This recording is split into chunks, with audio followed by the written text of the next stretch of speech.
मुख्यमंत्री माझी लाडकी बहीण महिलांना शेवटची संधी शासन निर्णय जाहीर फक्त एकच काम लाडक्या बहिणींनो 2 एप्रिल 2026 रोजी महत्त्वपूर्ण शासन निर्णय आलेला आहे।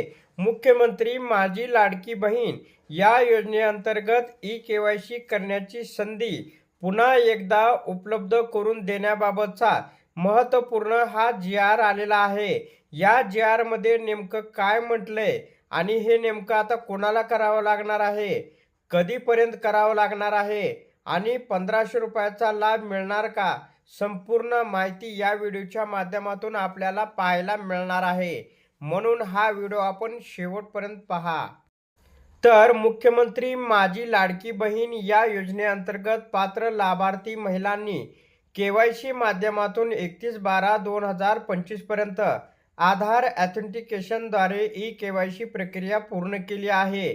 तथापि या योजनेअंतर्गत सदर लाभार्थ्याची जलद गतीने पडताळणी करण्याकरता ऑनलाईन ई-केवायसी मध्ये पुन्हा एकदा सुधारणा करण्याची संधी देण्यात यावी, अशी मागणी योजनेच्या लाभार्थ्याकडून व क्षेत्रीय कार्यालयाकडून होत असल्याने ऑनलाईन ई-केवायसी मध्ये पुन्हा एकदा सुधारणा करण्याची संधी 31/3/2026 पर्यंत शासन परिपत्रक दिनांक 6/2/2026 अन्वये उपलब्ध करून देण्यात आली होती। तथापि तदनंतरही योजनेच्या लाभार्थ्याकडून ऑनलाईन ई-केवायसी मध्ये पुन्हा एकदा सुधारणा करण्याची होत असलेली मागणी विचारात घेता ई-केवायसी मध्ये पुन्हा एकदा सुधारणा करण्यासाठी संधी देण्याची बाब शासनाच्या विचाराधीन होती आणि त्याप्रमाणे आता ज्या लाडक्या बहिणींनी ई-केवायसी करताना चूक केली त्यांच्यासाठी ही संधी देण्यात आलेली आहे।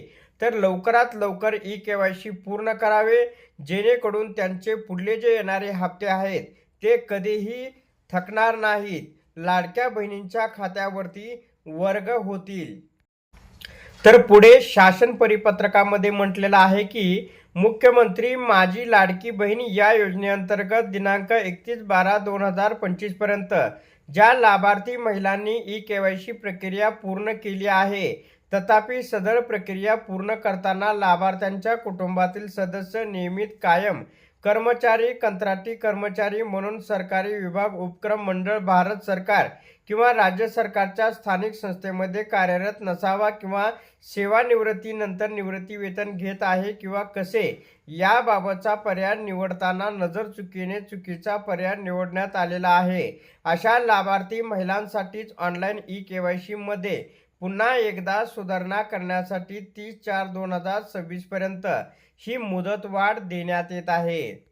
आणि सगळ्यात महत्त्वाचं सांगायचं झाल्यास उपरोक्त अनुषंगाने योजनेच्या पोर्टलवर सुधारणा करण्यात आली आहे। यापुढे कोणत्याही परिस्थितीत सुधारणा करण्याची संधी उपलब्ध करून दिली जाणार नाही, याची नोंद घ्यावी, असे आवाहन सुद्धा या जी-आरच्या माध्यमातून करण्यात आलेले आहे।